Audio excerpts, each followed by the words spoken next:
Alright, what's going on everybody? Welcome back to another video here on the channel, and today we're going to be talking about GameStop, which is a company that honestly I haven't even thought of in a very long time, right? Like, I haven't seen any important news, any sort of major moves, anything by this company for years. Now, obviously, over the last few years, the most notable moment GameStop has had as a company was back in, a few years ago when the whole situation with their stock price happened, right? A bunch of people on the internet realized that pretty much everybody institutionally was short selling the hell out of this stock, were just betting on it to lose, and so they just pressured this thing and made it explode. And at one point it shot up to like $100 or so a share, maybe even higher than that. People were becoming millionaires overnight off of the back of GameStop stock, and at the time, certain people who were very loyal to the company for whatever reason kind of saw this as a moment that might actually revive GameStop, because obviously for the last decade or so, GameStop has been on a pretty pathetic and pitiful belly flop to the bottom, right? Brick and mortar retail has been getting absolutely destroyed by online shopping, and that obviously has carried over into the gaming industry as well. Most people do not go to a GameStop or anything to buy a video game physically anymore. For instance, most people will just load up their PS5 and they'll just go on the PlayStation Store, buy the game there, and immediately download it and have it playable, maybe even by the time they would have gotten home with the game physically from GameStop. And then obviously if you play PC games like me, GameStop doesn't even really do anything for PC gaming, so you don't really have any options when it comes to physical games for the most part when it comes to PC. I can't even remember the last time my computer had a CD drive, to be honest with you, but GameStop recently has been getting shellacked once again. Now, after the entire stock thing happened and they exploded in valuation, it hasn't really been the best couple years for them. They've been really focused on trying to build and maintain this online-dominated strategy where they were going to become the quote-unquote Amazon of video games. Their idea was that they were going to somehow pivot their games industry market into a online business where people would go to them to buy video games instead of, for whatever reason, just buying them through the services that they already use in Xbox, PlayStation, Nintendo, Steam, whatever it may be, right? I don't know. It realistically, I don't think is an idea that's ever going to work. And I don't blame them for trying. They are trying to save a massive company, right? But it just really seems like a futile effort, and that really seems to be shown even more by the more recent developments. So GameStop recently reported their quarterly earnings and all their information that they disclose to shareholders. This is a very common practice in the stock world, right? Everybody, 3 months or so. That's usually when companies every 3 or 4 months will have like a meeting where they essentially break down their like quarterly earnings for quarter 1, quarter 2, quarter 3, quarter 4, whatever it may be,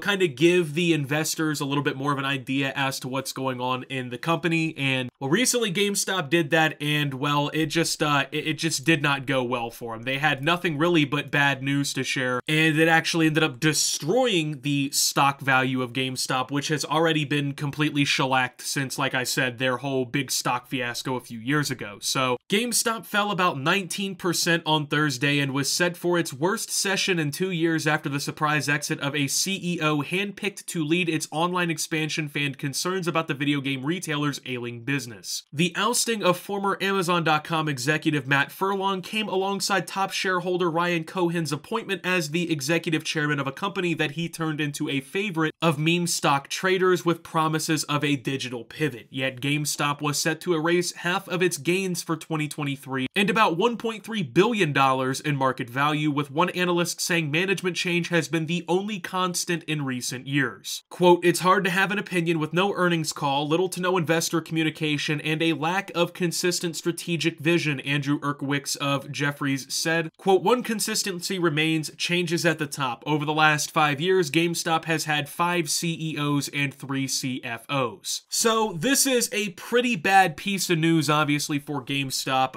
This is a company that had its back against the wall, was realistically within its probably final months of existing as a legitimate company. Then this whole stock thing happens, right? GameStop gets almost like a second chance at life, if you will. And then they're basically betting everything on black here, right? They're throwing everything they got at the casino on black, can we turn this into an online business? Can GameStop go from being that corner store that you would go to fucking buy your video games at, and can it somehow be the quote-unquote Amazon of video games? games. So obviously, I mean, I said this earlier in the video, but I feel like it's kind of obvious that this was never really gonna work. And I've thought this for a while now, but it hasn't even really been important enough to talk about until now, because realistically, I see this as nothing more than writing on the wall that GameStop is inevitably going to fail. I know a lot of people still hold out hope. They think that they can make some miraculous comeback. There are people legitimately invested in the future of GameStop, but honestly, man, if I had any chips on the table here, I would be getting the hell out. And it isn't just because it went down 19% on Thursday. This is kind of common when stocks have, you know, bad reports or whatever for them to go down. Even, you know, like just a few weeks ago, Nvidia had an awesome earnings report and had awesome information to share with its investors, and it went up like 25% the next day. So, I mean, this kind of stuff happens, but for GameStop, this is a company that it's not in an Nvidia situation or like an Apple situation where they could afford for, you know, a round of bad news to kind of hit the table, right? This is a company that was already basically on its last leg. And if we're being realistic, I mean, what is GameStop's future? I mean, brick and mortar, like I said, it's really going by the wayside, right? There's not really any sort of purpose to go to GameStop, for instance. Like, I know most of you who are watching this video are gamers. Can you realistically remember the last time you went into a GameStop and you enjoyed it? And I've said this in videos talking about GameStop before here on the channel, but I mean, like the last time I went into GameStop, it's essentially just like half Funko Pops and t-shirts now. Like an entire wall that used to just be video games is like merchandise and memorabilia, statues, and basically like children's toys. And then like, you know, maybe a third of the store is still like physical copies of video games. And then when you actually like pick out a game, I guess, and you take it up to the counter and you're trying to check out and go about your day, you're essentially harassed by the employees into signing up for power-up rewards cards and all this other corpo bullshit where they just want your information and they want more numbers for their customers or whatever so they can flip that around as some sort of positive, I guess. It's so not about games anymore. And it's weird because the store's name is GameStop, but like even hearing them say like, we're gonna turn this into the Amazon of like gaming or whatever, like that really just tells me that they've been this whole time missing the point of what made like a GameStop store so great, right? And the truth is, I don't think you can recapture that magic that GameStop had, you know, 15, 20 years ago, you know, when you'd go in as a kid and you'd pick up a Pokemon game off the shelf or whatever, and, you know, you went and rang it up, and it was an awesome place to be in. The truth is GameStop just got outpaced by the rest of the industry. I mean, it is far more convenient to purchase video games online digitally. It costs pretty much the exact same, which personally I feel like digital games should be cheaper, but I mean, we really know that the gaming industry is not going in anytime soon to lose money voluntarily, right? So, but I mean,